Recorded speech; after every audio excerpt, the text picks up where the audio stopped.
can see that it has created a matrix whose order is 3 by 3 with all the elements filled with zeros. If you want to create a matrix with all the elements as ones, you can use the function ones. So np.ones 3 comma 3 returns me a 3 by 3 matrix with all the elements being ones. And full is a function which will return me all the elements of the matrix of the specified size with elements filled with the specified value, which in this case is -1. We can also create a matrix with the same shape as another but with some specific value. For example, if A is an array which has these elements, it's a 2 by 2 matrix with the first row containing 1 to 7 and the second row containing 8 to 14.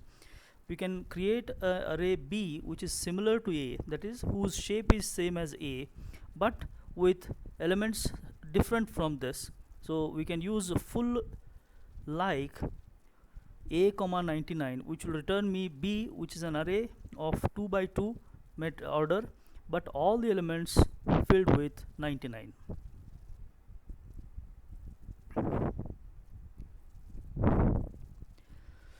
We can also use the random function rand, which is available as np.random.rand 4 comma 2, which returns me a 4 by 2 matrix with random decimal numbers. Randint is another function which will return me a matrix with random integers in the range 1 to 10, 10 exclusive. Note that rand gives me elements which are decimal, whereas randint gives me numbers which are integers.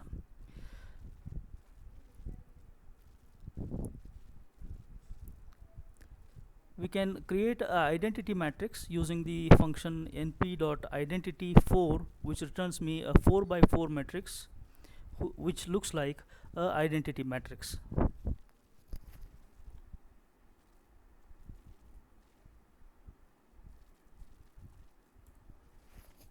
So as you can see here, it has created an array whose size is 4 by 4, but the array looks like an identity matrix. We can also repeat an array to create a two-dimensional array.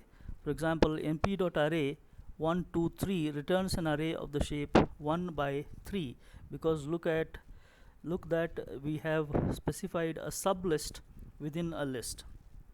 And to create a 3 by 3 array with elements repeating of A, we can use the function repeat.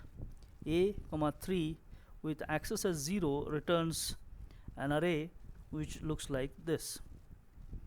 If we specify access as 1, it won't return me a matrix, but it returns me a vector which looks like this. As we understood while discussing Python, we need to be careful while copying a list to another. Same is the case while copying a NumPy array to another. Okay. If A is an array, if we simply say B equal to A, B becomes a alias of A. So if we change any element of B, that is, for example, B of 1 is assigned with 99, then A also changes, because B is a reference of A, not a different copy, not a different array. So simply stated, B becomes a copy of A. If we want B not to be a copy of A but a different array altogether, then we can use deep copy, essentially because assignment performs shallow copy. We can also use a.copy. In this case, B is a different array that has the same values as A. Here this is Python style, where we are importing deep copy from copy module, whereas NumPy provides me a copy function using which we can create a different array. NumPy also provides us facilities for performing mathematics. All possible mathematical operations such as addition, subtraction, multiplication, division, exponentiation, compound assignments, all are possible with NumPy mathematics. You can work on each of these mathematical functions and understand for yourself as to how each of these give you different types of arrays.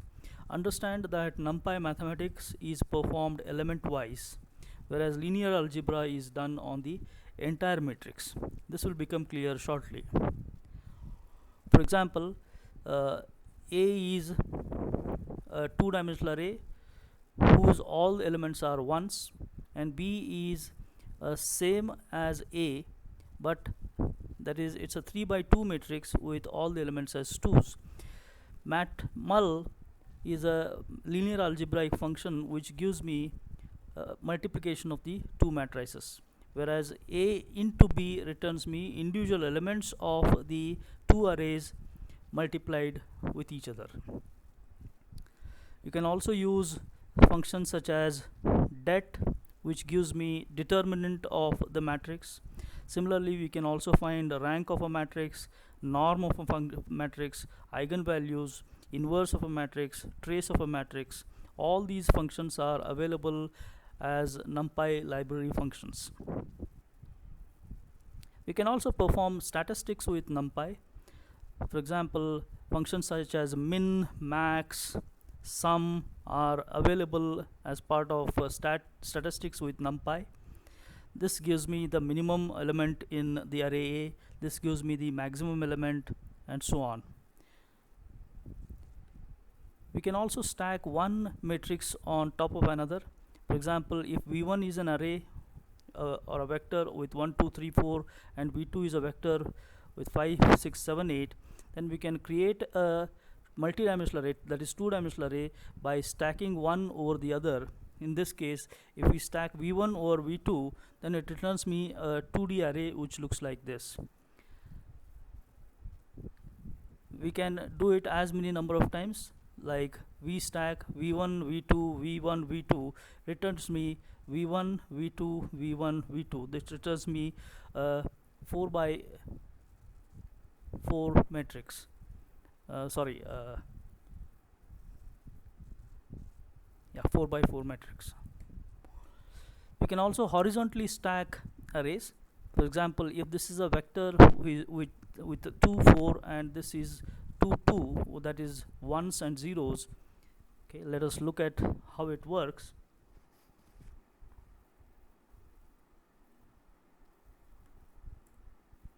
H1 is this array, that is it's a 2 by 4 matrix with all ones.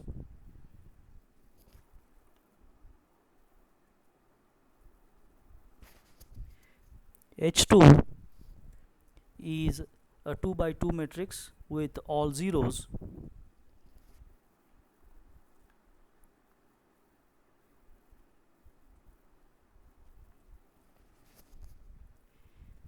H3 will be a 2 by 2 matrix with the elements being 1 1 1 1 followed by 0 0, that is the first row of H1 followed by first row of H2, and then first row of H1 followed by first row of, or rather second row of H2.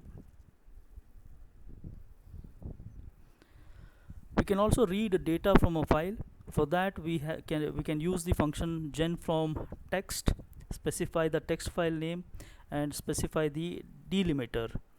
Okay, this is a comma separated file, so data.text, and we can also specify how exactly we want to read the values. That is, this will be read as int 16, that is 2 bytes of data each.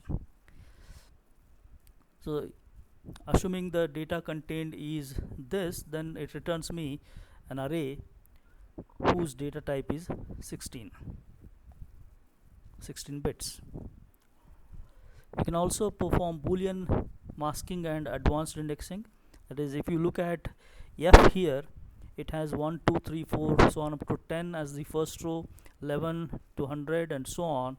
Then F greater than 20 returns me